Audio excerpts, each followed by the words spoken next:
Wrestling is on my mind still now 100% of the time. You wrestled Teddy Goodz in a match that's like one last match, but then when Live Pro comes back, Craig Costa makes his return. So what happened there? 2020, that was it. A, I think there's a little bit left in the tank. And B, I'm like, oh man, I miss it. It's all about goal chasing and knocking out things you truly want to do. And two things I really, really wanted to do in my life was to become a firefighter and was to become a professional wrestler. So I turned on Reject. It turned into a feud between he and I, which turned into a casket match. Focus was the title meant more than anything. I mean, it is about the skill, but it's about the story from top to bottom consistently. I'd say Ryan Drew.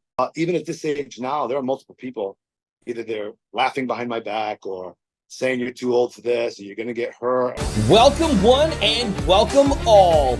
Hosted by none other than Coach C. Chris Sanders, you're tuning into the Character to Canvas podcast.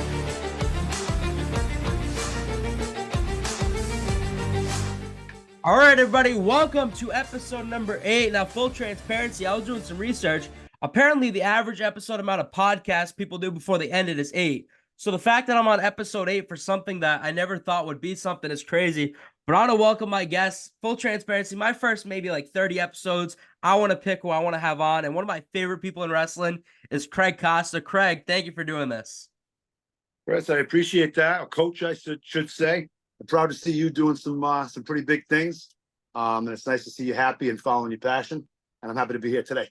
Thank you very much. So to start, man, pro wrestling, has that always been something that your mind's been on and something that you always wanted to do and pursue? Wrestling is on my mind still now 100% of the time. A lot of times it's some OCD or some ways to find peace. But yeah, since I was early as I can remember, young as about 6 or 7 years old, really getting into it and just completely falling in love with it. Wow. So I unfortunately got to meet you like later on, like not when you started, like I was introduced to you from when Live Pro started. So I'm doing research, so I need to be catched up a little bit. So you wrestled Teddy Goodz in a match that's like one last match or one final match. I looked out, you did a promo in the ring after and everything. But then when Live Pro comes back, Craig Costa makes his return. So what happened there? Well, Teddy's my boy. So there's that. Watching him succeed along the way has been pretty wild. His journey alone. I'm sure you've either done one or he's probably on deck or soon to be a podcast. Yeah. But I'm proud of that guy. 2020, that was it. I found it fitting to end the journey at the Eagle and end it with Teddy, and that would have been my final match. Retiring, I got engaged at the end of the match. Having the moment, it was really great. And then 2020, the world ended.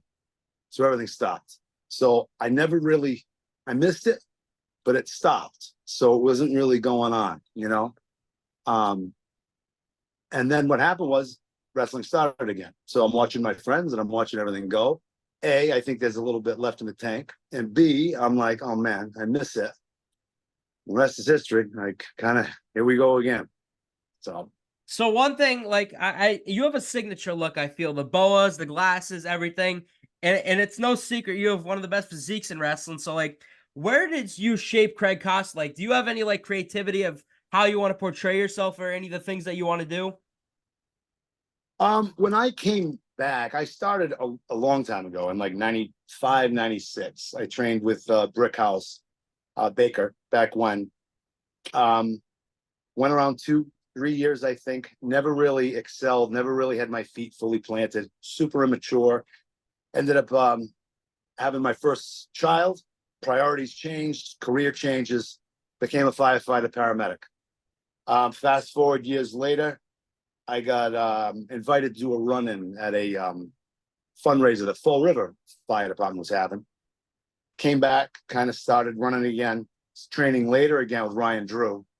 And there it was supposed to be a run-in, turned into a match, turned into top rope, going that road, and on we went, which brought my firefighter true life as a gimmick. So when I came back, I brought that into the ring. Was that something to, like, for starters, like to be a firefighter, was that also something you wanted to do? And then to go with wrestling, did you want to like combine the two passions together? It was completely coincidence. As a kid growing up, I mean, it's all about goal chasing and knocking out things you truly want to do. And two things I really wanted to do in my life was to become a firefighter, was to become a paramedic, and was to become a professional wrestler, but you can't roll with everything. So I did both the best I could and combined my two things I love into, life imitating art, and away we go. So it ended up being really, really fun, and it works still now. Now, did you go from the firefighter to Still Your Hero, and how did you shape Still Your Hero? Well, what it was being a firefighter, milk and cookie, super baby face. I think it was time that I needed to turn heel.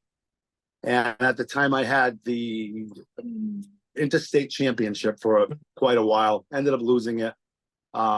Guest referee, Devil's Reject won the title, and I wanted to turn him. So my view, or my focus, was the title meant more than anything. So I turned on Reject, dropped the promo, still was the firefighter, still, was going to help you, still loved you, still your hero. Now we're going to go a little road, and we're going to go a heel route and chase things the other way, which came the most obnoxious look that I could put together. So. And then one of the things that I don't get to see, because I'm commentating during the shows, do you have any pre-match rituals or routines or ways you get fired up for matches? I'm pretty psychotic, so I'm already thinking, brainstorming now before I even have a match booked, and that's just me. A lot of guys prefer to call stuff on the fly. I'm a real. I want to have it at least the best I can. If you have to call it in there, that's fine, but at least have a template. That's big with me. Pre-workout stuff, I'm always getting my pump bands going. I piss off the entire locker room smelling like hot stuff. But other than that, and I get feathers all over the locker room, so there's that. But so one of the things that I think stands out to me was when you got paired with Love Doug. But the thing that really caught my eye, you did one promo with him in the gym. That was something that I remember. So what was it like pairing with Love Doug and now TJ and Brett? And then I forgot what it was called, the thing you did at the vault with Bacabella. I remember that. I forgot what the name of it was, but how has that whole experience with Doug and TJ now been? it's honestly been awesome. I mean, right now I'm going to be 49 in the next couple of weeks. Wow. So I do the best I can, but I know my limitations, and I try to entertain and be involved the best I can without stepping on toes, and hopefully helping out the best I can. Again, I was wrestling with Teddy at Live Pro with no real direction. Love Doug kind of stumbled across me, and it became this tag, which then became TJ joining and BRG joining, and these guys are the best of the best. They have it. They're dialed. That everything, and I love these guys, and it's fun with all three of them right now. Where it goes, who knows? It's been almost a 2-year story. That what we did with Bacabella, I forgot the name of this. Was it a moment of love? I forgot. It was something. It was something. It was the we were in the gym, he was haunting me, and Yep. we needed to find what was going on. And Bacabella was the guest host, which ended up him turning on me with a vase to the That's back right. of the head. And then we became, it's not you, it's me.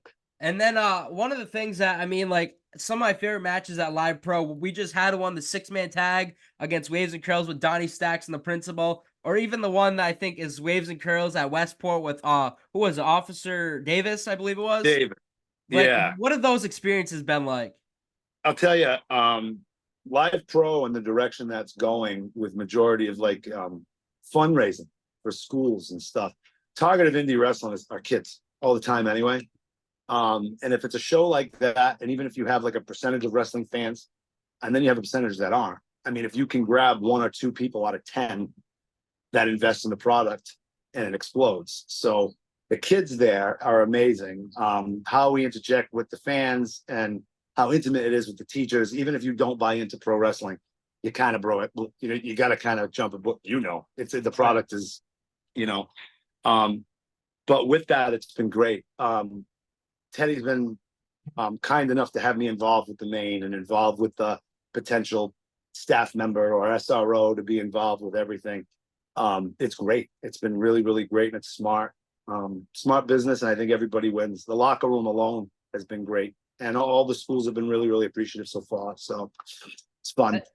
And then one thing that I only get seen you team with Doug once. I've seen you as a singles wrestler, but I don't want to say back in the day, but years back, you teamed with Brutal Bob Evans and One Man Throw Ride. So what is it?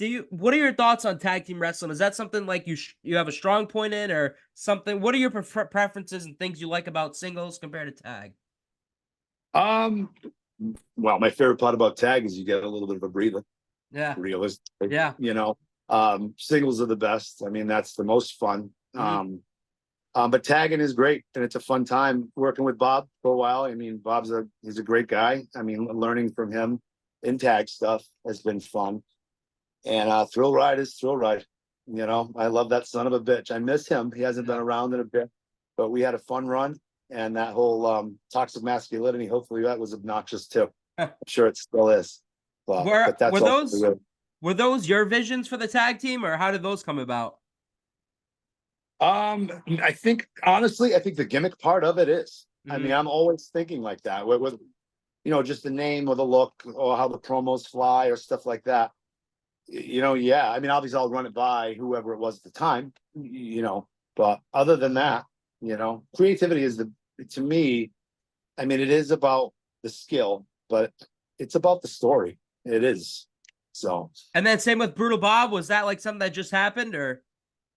We wrestled on and off for years, like singles and not how it happened. I don't even know, but we stumbled across it. Obviously, it was a parody. Yeah, we had a couple of, we had a few matches. I think we did it for a bit. And it was fun. I had a great time with him too. We had a good time. Yeah. All right. Yeah. So one of the things you mentioned was creativity, and one of the reasons I started the podcast was for my performing arts class. And one of the big things I feel that relates to performing arts and wrestling is improv. So have you ever had like a match where like something didn't go according to plan, or like an idea you had that you didn't expect the crowd to react the way it did? That happens often. I mean, that could happen, every match, Right. per se. So it's all about communication, doing the right thing. And letting right at that moment who can take commands. Don't argue. Let's make it work if you fall into some trouble. Calling entire matches on the fly would be Nick Steele. Right. I'd wait for him, and with me, I'd be going over things and potential spots and what I was thinking and what the finish and all that stuff. And that didn't happen ever. It was just Nick will be like, "Hey, I'll meet you out there. We'll have fun." And that's what it was. And that was so much fun. But that's improv, and it's a lot to do with reading the crowd. Because if you're a baby face and you're hearing crickets, that's no good. If you're stuck in a move and you're looking to the crowd and they're basically kind of, it's a terrible place. So you've been able to share the ring with a lot of people in numerous different promotions, and you've learned from a numerous amount of people. Is there anyone or a few people that you feel you've really learned a lot from in wrestling? Are we talking about pros, or are we talking about just all in all? Any level, like somebody you've really felt you've learned stuff from, or maybe like a mentor or something. Honestly, from top to bottom, consistently, I'd say Ryan Drew. I would learn a lot, or I did learn a lot from. Whether it was ring psychology, or whether it was just like chain wrestling or character development, or hitting promos on the fly or calling it on the fly. Just that guy thinks 3 or 4 moves ahead. And he's a smart guy. He's got some vision. He's got some really, really good vision. So I'd say as a whole, I'd say I've taken the most in from Drew, I would say. Other than that, I mean, picking things up, along the way from pros without being too much of a horn. That's appreciative too. That's pretty cool. So how many years has it been for you wrestling? On and off, I'd say honestly, 15 to 18, right around there, on and off. Yeah. Sometimes out with injuries, sometimes out with life. But trying to stay as consistent as I can. So when you made your debut, like knowing everything 18 years later, is there anything that you would tell your younger self before that first match? Slow down. Pay attention to detail, pay attention to the crowd, use your facial expressions, sell things like they really would hurt. Little things like that to me mean the most. High spots are great. I don't do them. So I'm more into that stuff. And I that's what I would teach myself then, rather than tunnel vision, tunnel on the entire match. Boom, boom, boom, boom. Because it's not going to go like that. That would be really not my only, but at least right now, what I would tell myself, other than if you are in this and you are going 1,000,000%, it's very selfish, I guess. My life took a different path. But guys like right now, Channing Thomas, AG, I love that kid. And that dude, he should land the plane somewhere he deserves, because there's not many dudes out there that works their ass off like him. So that being said, if you have that path, take it and hold on tight and follow that. Because it's amazing the things that you can grasp along the way. And there are guys in the industry right now that are showing that, and Live Pro has a lot of those guys on the cards. So it's pretty cool to see. So when you think Craig Costa and everything you've done throughout your career, have you had like inspirations? I know people are inspired sometimes by like music, shows, movies. Is there any like inspiration to anything that you've done? Are we talking about character development or just Character, storylines, anything you've done so far?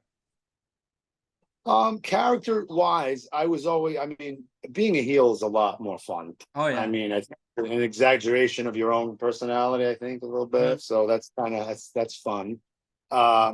Other than that, the boas and the look and the whole thing, it's obviously a ripoff of Billy Graham and Jesse Ventura, and then a little Hollywood Hogan, and just that whole twist, that obnoxious twist with all like some pretty decent body sizes along the way. That's the vibe I get. So if I'm pulling things from anybody, not their ring work, but at least their, Right.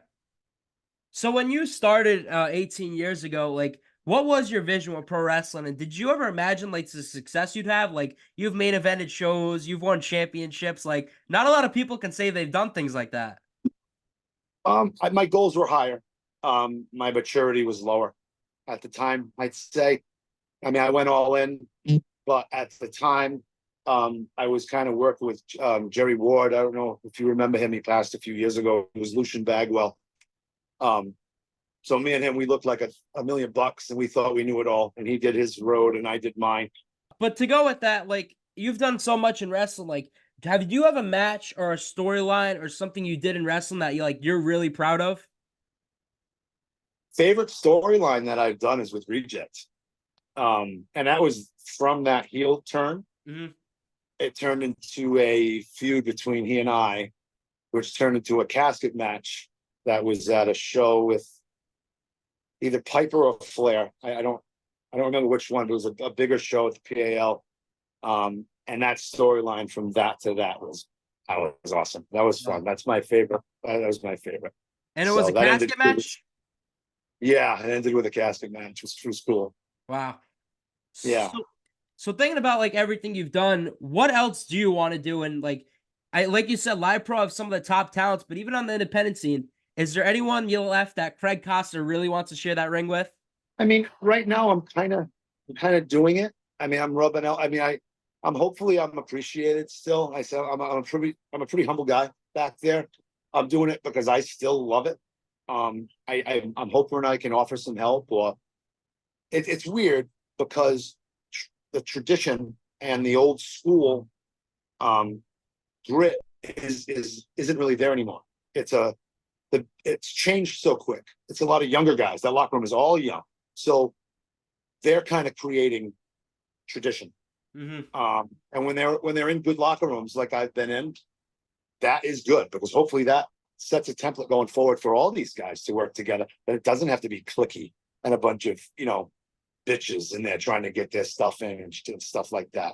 So, but being in the ring with people, I'm kind of, I don't know. There's guys like Waves and Pearls. I love those guys. Those guys coming up, your Bobby Orlando's, your Channing Thomas's, working with Bacabella. That guy, my God, are you kidding me?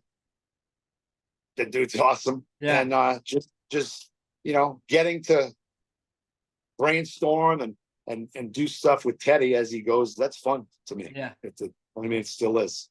I think I'm content. I would say I'm content, nice.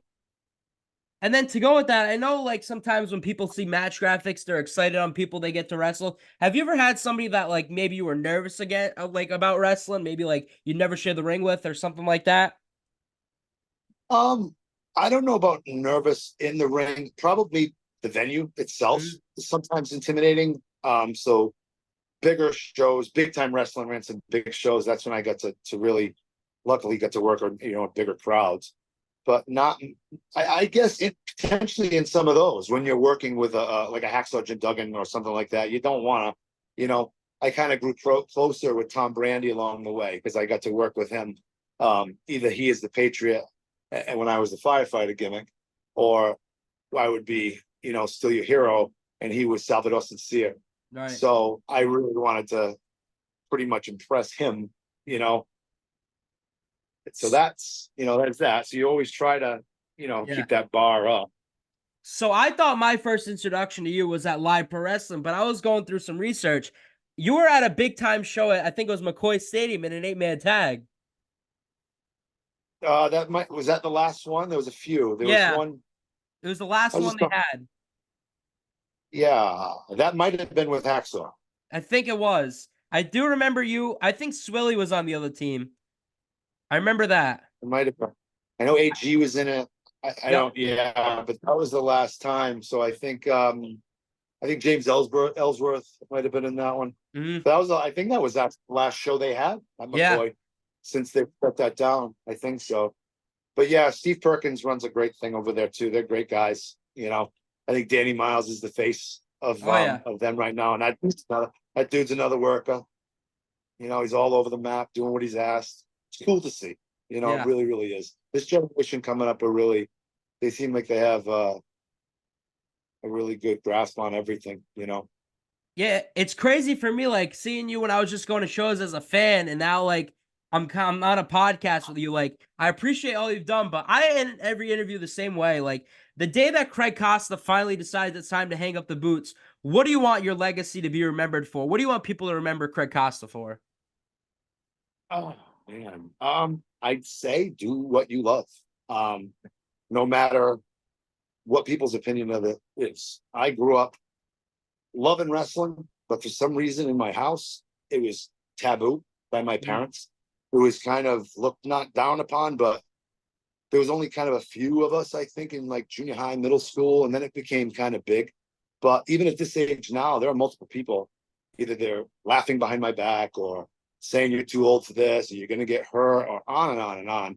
Do it until you can. Do it until it doesn't put a smile on your face. And that's that, because you're going to have some resentment someday if you don't. And I don't know how that goes. Like right now, I don't know when it's going to be done. But obviously it's fading away. I'd still like to be involved, and hopefully I just stay relevant. I hope to kind of put a little bit on the bar around New England and stuff. I had fun. So yeah. I mean, don't get me wrong. My career as a firefighter paramedic is that's my world. That's my life. And I'm very, very proud. And you talk about brotherhood. There's a brotherhood in the firehouse. I love my crew. I love my guys, my captain, the whole nine. But there's a brotherhood in professional wrestling too. And there's a lot of, you hear about the cliquey things in the locker room and stuff, but you're putting your life, your body, your career in the hands of another guy, basically. And there's a trust that you really need to have with that guy and bond the best you can pretty quickly. So with that, you form bonds going forward, especially if things work out well. And you can go forward with one match, or you could break apart and never work with the guy again. But so I've been telling you, man, I'm waiting for the day. Like one of the people I'm waiting to call that singles match of yours. I've done you were in the Whaling City Rumble, was it, for Live Pro in December, and then you were in an 8-man tag, and I think you did tag with Doug. But like, I'm waiting for that, man. Well, Craig, I want to thank you. Hopefully you can call that. Oh, absolutely. Craig, I want to thank you for doing this. I've said it, you're one of my favorite people in wrestling. So thank you so much for everything, and thank you very much for doing this. Coach, thank you, my friend. And even with the words I said, keep following this, my friend, because you got it. You got the bug. You know what I mean? Your dad. Yeah. That's it, man. Keep dialed. All right, everybody. Thank you so much for watching episode number 8 with Craig Costa. I'm Coach C. Peace.